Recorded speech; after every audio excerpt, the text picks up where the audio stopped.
여러분 안녕하십니까? 8월 12일 금요일 뉴스투데이 강원입니다. 3년 전 자치단체가 지방의회 의정비를 결정할 수 있도록 관련법이 바뀐 이후 강원도 내의 의정비 인상폭은 전국 상위권을 기록했습니다. 올해 선거로 지방의회가 새롭게 구성되면서 의정비 인상 논의가 시작이 됐는데 우선 태백시 의회는 동결을 선언했습니다. 김형호 기자가 보도합니다. 지방의원 의정비는 의정활동비와 월정수당으로 구성되는데 의정활동비는 광역의원 1,800만 원, 기초의원 1,320만 원으로 고정돼 있습니다. 지난 2019년부터는 자치단체가 심의위원회를 구성해 월정수당을 결정할 수 있게 바뀌었습니다. 당시에 전국 광역 기초의회 243곳 가운데 90%가량이 의정비를 올렸습니다. 도내에서는 평창군 의회가 23.8%로 전국에서 가장 높은 인상률을 보였고 정선군 의회와 태백시 의회, 삼척시 의회 등 도내 5개 기초의회가 인상률 기준 전국 상위 10위 안에 포함됐습니다. 도내 시군들이 올해 새롭게 구성된 지방의회 의정비 심의에 들어가면서 인상 여부와 규모에 관심이 모아지고 있습니다. 강원도 의회에서는 이번 11대 의회 개원 초기부터 의정비 현실화 주장이 제기됐습니다. 다른 전국 광역의회보다 1,000만 원에서 2천만 원가량 적다며 의정비 인상으로 의정활동에 전념할 수 있게 전문성을 높여야 한다는 겁니다. 일을 더 효율적으로 할 수 있는 전업화를 시키기 위해서는 젊은 사람들을 불러들여서 활력과 목적을 이루기 위해서는 그런 기본적인 조건을 갖춰놓은 상태에서 기초의회 시군별 의정비는 춘천시 의회가 4,361만 원으로 가장 많고 가장 적은 양구군 의회는 3,392만 원으로 1,000만 원가량 차이가 납니다. 내년 공무원 급여가 동결되고 물가 상승에다 지역 경기마저 침체되고 있는 상황에서 의정비 인상에 부정적인 여론도 적지 않습니다. 3년 전 대규모 의정비 인상을 했던 태백시 의회는 현안 문제에 집중하겠다며 의정비 동결을 선언했습니다. 지역의 경제적으로 상당히 어려움을 겪고 있으니까 의정비 안 올 거면 일찍 그러면 그렇게 하자. 시군들은 오는 10월까지 의정비 협의를 마치고 행정안전부에 통보해야 하는데 도민과 지역 주민의 눈높이에 맞는 의정비 논의가 이루어질지 관심입니다. MBC 뉴스 김영호입니다. 민선 8기 강원도의 첫 조직 개편안이 나왔습니다. 기존 조직이 효율적이지 못했다며 대폭 조정하겠다고 발표했는데요. 게다가 10년 만에 도청 공무원 정원을 동결하겠다는 계획도 내놨습니다. 백승호 기자가 취재했습니다. 김진태 도지사가 직접 발표한 민선 8기 강원도의 첫 조직 개편. 가장 큰 변화는 기존 경제 관련 4개국을 경제국과 산업국 2개국으로 통폐합하는 겁니다. 경제국은 경제정책과 일자리 등 일반 경제를 담당하고 산업국은 투자 유치와 전략산업을 맡게 됩니다. 특히 산업국에는 김 지사의 대표 공약인 반도체 산업 추진단이 새로 생겼습니다. 또 총무행정관실은 행정국으로 격상돼 행정쇄신과 시군 협력을 강화하고 특별자치도를 추진할 특별자치국이 신설됐습니다. 반면에 전임 강원도지사가 공을 들였던 평화지역발전본부는 아예 사라져버렸습니다. 남북 강원도 교류 사업에 대한 북한의 응답이 없는데 본부까지 둘 필요가 없다며 접경지역 업무를 접경지역화로 격화시켰습니다. 김 지사는 이번 조직 개편의 키워드로 조직의 정상화, 도민 시각에 맞는 눈높이라고 말했습니다. 도민 시각 눈높이에 맞춘다. 업무 분장을 다시 이렇게 해서 효율화 이 정도로 보시면 되겠습니다.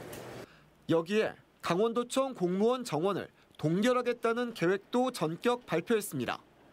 지난 10년 동안 매년 공무원이 늘어 도청 일반직만 2,577명에 이른다고 지적했습니다. 2012년보다 도청 직원이 38% 늘어났다며 인건비를 줄이고 효율적인 조직으로 만들어보겠다는 구상입니다. 저 일반 시민들이 강원도청 대변인실이 직원이 30명이 넘고 감사실이 40명이 넘는다 그러면은 저는 선뜻 이해할지 좀 걱정이 됩니다. 김진태 도지사의 의중이 깊게 담긴 조직 개편안은 다음 달 강원도 의회 심의를 받게 됩니다. MBC 뉴스 백소입니다. 연일 계속된 집중호우에 소양강댐의 수위가 홍수 제한 수위에 근접하자 어제 그 수문을 열었습니다. 서울을 비롯한 한강 하류 지역의 피해를 우려해 2차례 연기된 끝에 연 건데요. 2년 만에 방류를 보기 위해 많은 인파들이 몰렸습니다. 김도균 기자가 그 현장을 다녀왔습니다. 수문이 열리자 거대한 물줄기가 쏟아져 내립니다.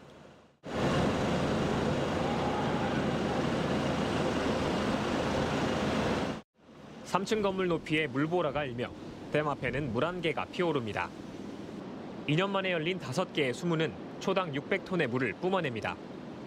1973년 소양강댐 준공 이후 17번째 방류입니다. 저수량이 29억 톤에 달하는 우리나라 최대 규모의 소양강댐 수문이 열리자 많은 인파가 몰렸습니다. 실제로 열린 걸 보니까 멋지네요. 너무 늦게 나온 것 같아요. 좀 더 일찍 나올까 싶어가지고. 이번 집중호우로 소양강댐 유역에 250mm가 넘는 폭우가 내리면서 댐 수위는 188.8m까지 차올랐습니다. 조만간 제한 수위인 190.3m를 넘길 것으로 보입니다. 한국수자원공사는 오는 19일 오후 4시까지 방류를 이어갈 계획이라고 밝혔습니다. 이번 방류로 소양강의 수위는 최대 2.2m까지 올라갈 것으로 예상됩니다. 소양강댐에서 방류된 물은 오늘 오전 서울 한강대교에 도달합니다. 그동안 하류 피해를 우려해 방류를 2차례나 연기한 만큼 한강 수위 상승에 대한 대비가 필요합니다.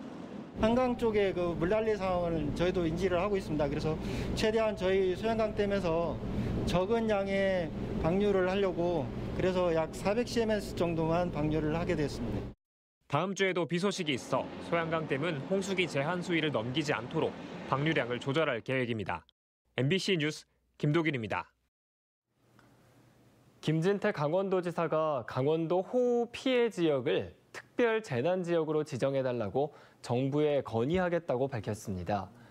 김 지사는 강원도도 호우 피해가 크기 때문에 수도권과 함께 특별 재난 지역에 포함될 수 있도록 노력하겠다며 긴급히 피해액을 산정해 행정안전부에 건의할 예정이라고 말했습니다. 산림청이 집중호우 피해 지역에 장비와 인력을 지원합니다. 5개 지방산림청과 국립산림과학원, 산림조합 등은 자체 보유한 굴착기 156대와 덤프트럭 76대, 인력 500여 명을 집중호우 피해 지역에 지원한다고 밝혔습니다. 도움이 필요한 지자체는 산림청 산사태 방지과나 구규림관리소와 산림조합에 요청하면 됩니다.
양양국제공항을 모기지로 하는 플라이강원의 누적 탑승객이 50만 명을 돌파했습니다.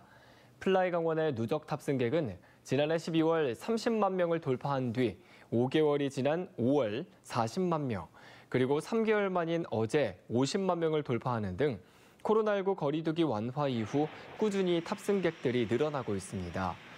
플라이 강원은 어제 여수발 양양행 항공편에 탑승한 50만 번째 승객에게 왕복 항공권을 기념품으로 전달했습니다. 강원 세계산림엑스포 조직위원회는 오늘부터 2023년 강원 세계산림엑스포 입장권 인터넷 사전 예매를 시작한다고 밝혔습니다. 입장권은 예스24에서 구매 가능하며 사전 예매 기간은 내년 개막식 전날인 5월 3일까지입니다. 예매권은 현장 판매보다 20% 할인됩니다. 2023 강원 세계산림엑스포는 세계, 인류의 미래, 산림에서 찾는다라는 주제로 내년 2023년 5월 4일부터 6월 6일까지 고성군 세계잼버리 수련장과 속초, 인제, 양양에서 펼쳐질 예정입니다. 속초 썸머 페스티벌이 3년 만에 속초 해수욕장에서 오늘 개막합니다. 오늘부터 18일까지 열리는 속초 썸머 페스티벌에는 윤두현 밴드 YB와 카더가든 등 국내 정상급 뮤지션들이 참여해 다양한 공연을 선보일 예정입니다. 부대 행사로 계획됐던 수제 맥주 축제는 코로나19 확산 방지를 위해 취소됐습니다. 행사 기간에는 해수욕장 송림에 야간 산책로가 조성되고 영화 상영, 지역 예술인 길거리 공연도 마련됩니다. 원주시가 귀래면에 추진되는 채석단지 확대 지정과 관련한 주민 의견을 수렴합니다. 귀래면에 있는 주식회사 LK스톤이 기존 9만 8천 제곱미터 규모의 채석단지를 30만 제곱미터 규모로 확대 지정하는 방안을 추진하고 있는 가운데 해당 환경영향평가서를 다음 달 26일까지 주민들에게 공개하고 의견을 듣습니다. 다음 달 1일에는 귀래골 도농교류센터에서 주민설명회도 개최할 예정입니다. 환경영향평가서는 귀래면 행정복지센터를 방문하거나 환경영향평가 정보지원 시스템에 접속해 열람할 수 있습니다. 원주에서 30대 외국인 노동자가 폐플라스틱 분쇄 작업을 하던 중 폭발 사고로 숨져 고용노동부가 중대재해처벌법을 위반했는지 조사에 착수했습니다. 지난 10일 오후 2시 20분쯤 원주 문막의 한 재활용업체에서 폐플라스틱을 분쇄기에 넣던 작업을 하던 우즈베키스탄 국적의 38살 남성이 원인 미상의 폭발로 중상을 입고 병원으로 옮겨졌지만 끝내 숨졌습니다. 노동부는 100명 이상 근무하는 해당 업체에서 노동자 사망 사고는 중대재해처벌법 적용 대상이라며 원주에서 중처법이 적용되는 첫 사례일 수 있다고 설명했습니다. 경찰은 업체 관계자들을 업무상 과실치사 혐의를 염두에 두고 조사하고 있다고 밝혔습니다. 남춘천 여자중학교 컬링부가 제21회 회장배 우승을 차지하며 청소년 대표로 선발됐습니다. 이에 따라 문화체육관광부와 국민체육진흥공단의 재정 후원을 받아 내일까지 춘천시청 컬링 국가대표팀이 함께 합숙 훈련을 진행합니다. 아르바이트 등을 하다가 성희롱이나 성폭력 피해를 입은 청소년들을 돕기 위해 청소년 기관과 해바라기 센터가 협력합니다. 강원 청소년 활동센터는 아르바이트를 하다 성희롱이나 성폭력을 당한 청소년들에게 의료 지원, 심리 치료, 상담 서비스를 즉시 실시할 수 있도록 강원 남부 해바라기 센터와 협약을 맺었습니다. 지난 6월 센터 내부에는 강원 청소년 근로보호센터도 들어서 청소년들의 임금체불과 부당 노동 피해를 접수하고 지원하고 있습니다. 양구군은 오는 20일부터 나흘 동안 중앙시장에서 3만 원 이상을 구매하면 그 일부를 시장 이용권으로 돌려주는 보상 환급 행사를 진행합니다. 소비자들은 최대 9만 원까지 3만 원당 만 원을 이용권으로 교환할 수 있고 행사 기간 현금처럼 사용할 수 있습니다. 이용권은 양구 중앙시장에서만 사용할 수 있고 중앙시장에서 구매한 영수증을 시장 배부처에 제출하면 됩니다. 춘천소방서는 어제 주택용 소방시설 설치 봉사단 발대식을 열고 취약계층에 소방시설을 보급했습니다.